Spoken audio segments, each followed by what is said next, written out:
Bapak, Ibu, saudara-saudari, adik-adik kaum muda yang terkasih, jumpa lagi dengan saya, Pastor Jack SSCC dari Rumah Retret Batam Oase Center. Kembali pada hari ini, kita akan merenungkan firman Tuhan yang diambil dari Injil Matius, bab 9 ayat 1 sampai 8. Pada suatu hari, Yesus naik ke dalam perahu lalu menyeberang. Kemudian sampailah ia ke kotanya sendiri. Maka dibawalah kepadanya seorang lumpuh yang terbaring di tempat tidurnya. Ketika Yesus melihat iman mereka, berkatalah ia kepada si lumpuh, "Percayalah, anakku, dosamu sudah diampuni." Maka berkatalah beberapa ahli Taurat dalam hatinya, "Ia menghujat Allah." Tetapi Yesus mengetahui pikiran mereka lalu berkata, "Mengapa kalian memikirkan hal-hal yang jahat dalam hatimu? Manakah yang lebih mudah? Mengatakan dosamu sudah diampuni, atau mengatakan bangunlah dan berjalanlah? Tetapi supaya kalian tahu bahwa di dunia ini Anak Manusia berkuasa mengampuni dosa." Lalu berkatalah ia kepada si lumpuh, "Bangunlah, angkatlah tempat tidurmu, dan pulanglah ke rumahmu." Dan orang itu pun bangun lalu pulang. Maka orang banyak yang melihat hal itu takut, lalu memuliakan Allah, karena Ia telah memberi kuasa demikian besar kepada manusia. Demikianlah sabda Tuhan.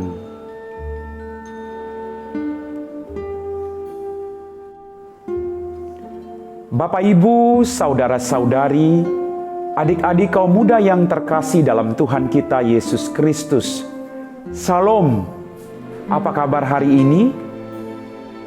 Semoga Anda senantiasa diberkahi oleh Tuhan.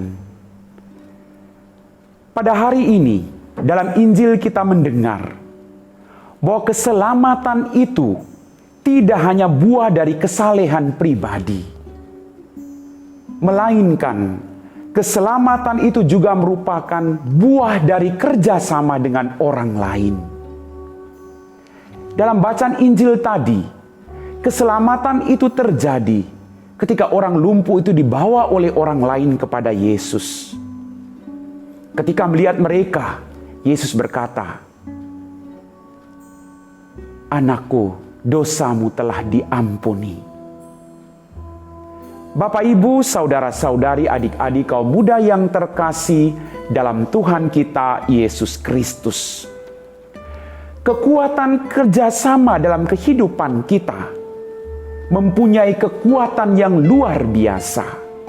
Contoh, suatu keluarga akan kuat kalau ada kerjasama yang baik antara suami dan istri serta anak-anak yang ada dalam keluarga itu. Maka kerjasama itu sangat dibutuhkan dalam kehidupan berkeluarga. Pertanyaan yang patut kita renungkan bersama pada hari ini adalah,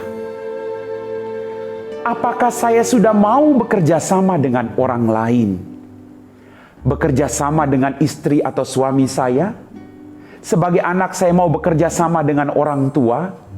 Atau sebagai warga masyarakat saya mau bekerja sama dengan orang lain? Karena justru dengan kerjasama kita memperoleh satu kekuatan yang penuh untuk membawa keselamatan, tidak hanya untuk diri kita, tetapi keselamatan juga untuk orang lain. Bapak, Ibu, saudara-saudari, adik-adik kaum muda yang terkasih dalam Tuhan kita Yesus Kristus. Kenapa kerjasama itu mempunyai power yang luar biasa? Yang pertama, karena kerjasama itu memerlukan dukungan dari orang lain. Orang saling mendukung satu sama lain. orang tidak berjalan sendiri. Karena dukungan itulah timbul semangat dari masing-masing pribadi untuk tetap bertahan apapun situasinya. Yang kedua, dengan kerjasama, orang tidak mementingkan dirinya sendiri, tetapi orang juga mau melihat kebutuhan dan keselamatan serta kepentingan orang lain dalam kehidupannya. Betapa bahagianya Bapak, Ibu, adik-adik kaum muda yang terkasih. Kalau kita mau bekerja sama, seperti orang-orang yang bekerja sama membawa si lumpuh itu kepada Yesus, dan mujizat itu terjadi. Bapak, Ibu, saudara-saudari, adik-adik kaum muda yang terkasih dalam Tuhan kita Yesus Kristus. Injil hari ini juga mengajak kita semua untuk tidak berpikir negatif terhadap orang lain. Ketika Yesus mengatakan dosamu sudah diampuni, orang-orang Farisi lalu berpikir yang macam-macam, bahwa dia melanggar perintah Tuhan, dia tidak menghormati Allah. Tetapi Yesus mengajak kita hari ini untuk tidak berpikir negatif terhadap perbuatan baik yang dilakukan oleh orang lain. Ingat bahwa setiap perbuatan baik bukan lahir dari dalam diri sendiri, tapi berkat kuasa Roh Kudus yang lahir dalam dirinya, yang menggerakkan pribadi itu untuk mau berbuat baik dengan orang lain. Bapak, Ibu, saudara-saudari, adik-adikku yang terkasih, untuk mampu melihat sisi positif, kita juga harus berpikir positif dalam kehidupan kita. Pikiran yang sehat tentu akan sangat berguna bagi diri kita. Kita akan jauh lebih sehat kalau kita mengisi pikiran-pikiran kita dengan pikiran-pikiran yang sehat. Kalau kita berpikir negatif terhadap orang lain, justru kita meracuni diri kita sendiri. Ingat baik-baik apa yang dikatakan oleh Ibu Teresa dari Kalkuta. If you judge people, you have no time to love them. Ketika Anda menjudge suamimu, ketika Anda menjudge pasangan hidupmu, istrimu, ketika Anda menjudge orang tuamu atau anak-anakmu, maka sulit Anda untuk mencintai mereka seperti apa adanya. Maka mereka tidak suka dengan keberadaan Yesus. Maka mari Bapak, Ibu, saudara-saudariku yang terkasih, dengan berpikir positif, justru kita menjadi saluran rahmat bagi orang lain. Dengan berpikir positif, kita menjadi saluran rahmat bagi diri kita juga. Maka percayalah bahwa Tuhan senantiasa mendampingi Anda. Tuhan juga hari ini mengatakan kepada Anda, anak-anakku, dosamu sudah diampuni. Maka mari, kita sudah diampuni oleh Tuhan. Dengan pengampunan itu kita akan disembuhkan. Maka percayalah bahwa Tuhan akan senantiasa mendampingi perjuangan Anda dan saya. Tuhan memberkati kita semua. Amin. Bapak, Ibu, saudara-saudari, adik-adik kaum muda yang terkasih dalam Tuhan kita Yesus Kristus.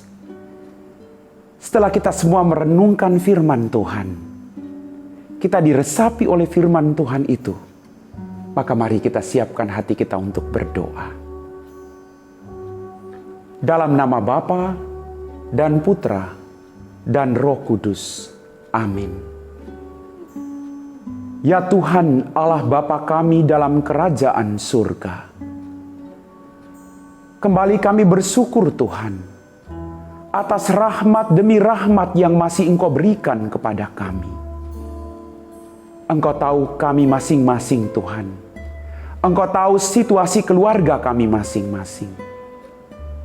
Hari ini Tuhan, Engkau mengajarkan kami untuk bisa bekerja sama dengan orang lain. Agar kami juga mau terbuka dan mendengarkan orang lain. Bukan menjadi pribadi yang mau menang sendiri dalam kehidupan kami. Ajarilah kami Tuhan, untuk menjadi pribadi-pribadi yang rendah hati dalam kehidupan kami. Untuk juga tidak mau berpikir negatif terhadap orang lain. tetapi berpikir yang positif. Bahwa kehadiran orang lain sungguh menjadi berkat bagi kami dalam kehidupan kami. Saat ini Tuhan, banyak orang yang menderita karena dicap negatif oleh orang lain. Berkatilah mereka yang saat ini sedang menderita karena hal itu. Semoga mereka Engkau mampukan untuk terus bisa mengampuni orang lain yang telah menyakiti mereka. Dan membiarkan sabda dan kehendak-Mu meresapi hidup mereka, agar mereka menjadi perpanjangan tangan-Mu bagi semua orang yang ada di sekitar mereka. Akhirnya Bapa, utuslah kuasa Roh Kudus-Mu bagi kami semua, agar hari ini kami mampu bekerja sesuai dengan kehendak-Mu. Kami puji Engkau Bapa, kini dan sepanjang segala masa. Amin. Dalam nama Bapa dan Putra dan Roh Kudus. Amin.